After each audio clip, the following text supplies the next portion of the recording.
जो लोग मुझसे कह रहे हैं कुरान में और कुरान में क्या फर्क है, लेकिन ये अजीब बात है कि हमारा डाकू भी जो है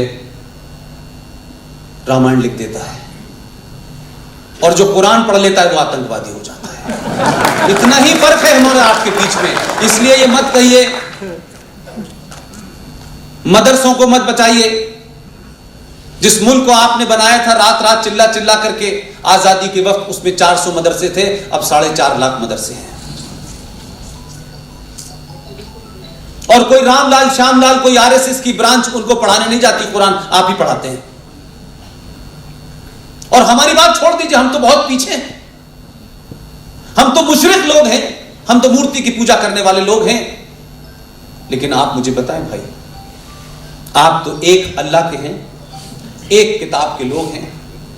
कौन सी ऐसी किताब है आपकी और क्या उसमें लिखा हुआ है कि आप अपने मुल्क में, जिसे इस्लामिक रिपब्लिक ऑफ पाकिस्तान कहते हैं, उस मुल्क के अंदर आप शियाओं के कत्ल को जस्टिफाई करते हैं। आप कहते हैं उनका कत्ल वाजिब है,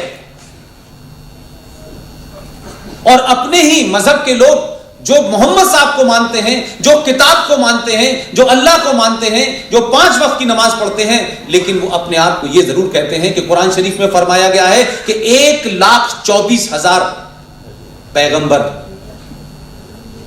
मोहम्मद साहब से पहले आए थे। अब कुरान में लिखा है, इसलिए उस पर डिबेट पे नहीं जा रहा, थोड़ी देर के लिए यही मान लेता हूं। कुछ लोगों ने कहा जो उनका दामाद था, जो मोहम्मद साहब के दामाद थे, उनकी बेटी का पति था, फातिमा का पति, आप जानते हैं उसका कत्ल किसने किया और किस तरह किया?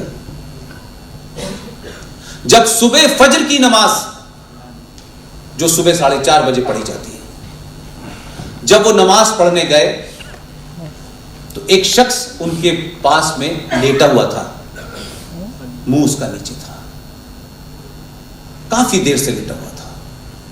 उन्होंने पूछा कि भाई तुम नमाज पढ़ रहे हो कि तुम लेटे हुए क्यों हो? तो उसने कहा मेरी तबीयत ठीक नहीं है। उन्होंने नमाज पढ़ना शुरू कर दी। वही शख्स उठा जो तलवार छुपाए हुआ था और गर्दन उनकी धड़ से अलग कर दी। उसका नाम बताओ कौन है? अगर तुम्हारा बस चलता तो तुम उसे भी हिंदू साबित कर देते हैं। मोहम्मद साहब के दामाद के कातिल और करबला के मैदान में उनके नवासों के मारने वाले जितने भी थे, सारे नवासों को मारा गया, उनके खानदान को मारा गया। उन सब ने कलमों का पढ़ पढ़ के, नारे तकबीर अल्लाह कह करके उन सब का मर्डर किया। हम नहीं थे, हमारा कोई हाथ नहीं, हमारा पैर भी नहीं है, लेकिन तुम उनको जवाब दो पहले कि जो शिया हो गए, जो इमाम हुसैन के मानने वाले थे, जो अली के मानने वाले थे, आपने कैसा इस्लाम बनाया है? कौन सा कुरान आपने लाए हैं? क्या आप कहते हैं कि उनका कत्ल वाजिब है? तो फिर साफ साफ कहो कि मोहम्मद साहब के खानदान को मारने वाले वही लोग हैं जिनका नाम आज अल बगदादी है। और पूरा सच पढ़ाओ। और फिर मैं भारतीय लोगों से मेरी शिकायत है कि हम हर छोटी छोटी चीज को पढ़ते हैं, या तो कहने से डरते हैं या सच बात जानते नहीं हैं, और जानते हैं तो चुप रहते हैं। जो लोग आज हमें मूर्ति पूजक कहते हुए हमसे खास किस्म का मोहब्बत रखते हैं और ये कहते हैं कि इनका कत्ल वाजिब है, और कुरान मजीद की 30 आयतों में 34 बार आता है जिहाद का जिक्र, ये जिहाद किससे करना है? किस लिए करना है? आपने तो कुरान शरीफ को बदल दिया अपनी सुविधा के अनुसार। एक कुरान कहता है कि पैगंबर आते रहेंगे, वो किसी शक्ल में आए, किसी धर्म में आए, इससे मतलब नहीं है, वो पैगंबर आते रहेंगे। वो कृष्ण जी को भी, रामचंद्र जी, सबको अपना पैगंबर मानते हैं, उनको कोई प्रश्न नहीं है। लेकिन जो लोग इनको मानते हैं आप उनका कत्ल करते हैं।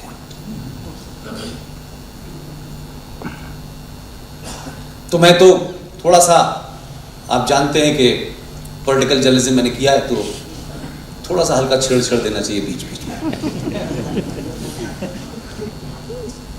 तो पैगंबरों का ना तो रंग बताया गया था, न कोई उनका कपड़ों का लिबास बताया गया था। अब ये गलत बात है कि आप 2014 के आदमी को पैगंबर नहीं मानते, लेकिन काम तो पैगंबरों जैसे कर रहा है।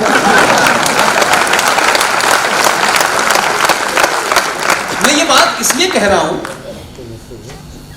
कि आप उसे कुछ भी माने, लाख हम कहें कि साहब वोट हमारे से जीता है, हम ही ने हमारा दावा उसके ऊपर पहले है, इस सब के बावजूद भी गैर इस्लामिक काम जो इस मुल्क में पिछले 70 सालों से हो रहा था और हमारा उसमें कोई रोल भी नहीं था, ना ही हम उसमें भागीदार थे, कि जो कुरान में डाइवोर्स देने का तरीका है उसको दरकिनार करके एक नए किस्म का आपने डाइवोर्स तरीका निकाला जिसको निकाह हलाला कहते हैं। अब इस आदमी ने कौन सी लैंग्वेज में कुरान पढ़ा है पता नहीं मुझे, कौन एडवाइजर है, लेकिन अच्छा एडवाइजर है। इस पूरी प्रैक्टिस को, जिसको पूरा मुस्लिम वर्ल्ड, आप मक्कारी तो देखिए, अरे भाई अगर मैं बीमार हूं और रहमान भाई कोई मुझे दवा बताएंगे तो डॉक्टर है तो मैं मानूंगा ना कि भाई दवा ठीक है, मैं तो बीमार आदमी हूं। लेकिन इस पूरी कम्युनिटी में से, आसाम से कन्याकुमारी, कश्मीर से लेके कई, किसी ने भी, मौलवी, मुफ्ती, हाजी, बड़े बड़े नाम है, बाप रे बाप, हर आदमी चलता है तो लगता है पूरा कुरान शरीफ चल रहा है उनके साथ। किसी ने, एक ने नहीं कहा कि जिस औरत को लेकर के मोहम्मद साहब ने बहुत सारी हिदायतें दी थी, जिसका दर्जा बड़ा आला था, भाई तुमने अपने घर में अपनी ही बीवी को एक ऐसे प्रोसेस में डाला है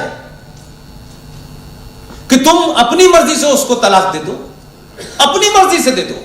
खाना गर्म है, खाना ठंडा क्यों है, फोन क्यों देर से उठाया, कपड़े क्यों नहीं दिए, इन बातों में तुम तलाक दो, दे दो, यहां तक भी सही है।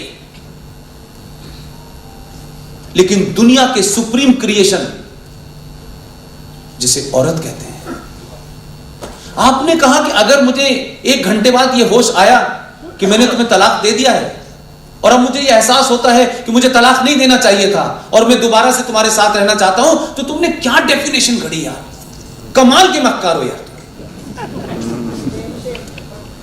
आपने कहा कि अगर इस औरत को दोबारा मेरे साथ रहना है तो इसको किसी गैर मर्द के साथ शादी करनी होगी, और गैर मर्द के साथ शादी करके वो सब करना होगा, और उसके बाद जब वो उससे तलाक दे देगा तब ये मेरे पास आएगी। कौन सा हाई मॉरल है यार, कौन सी दुनिया का ये मजहब सिखाता है। लेकिन ये चल रहा था, जिनको शेम शेम कहना चाहिए था वो बुरखे में कहती थी, आवाज बाहर नहीं आती थी, पैगंबर साहब को सुनाई देगी।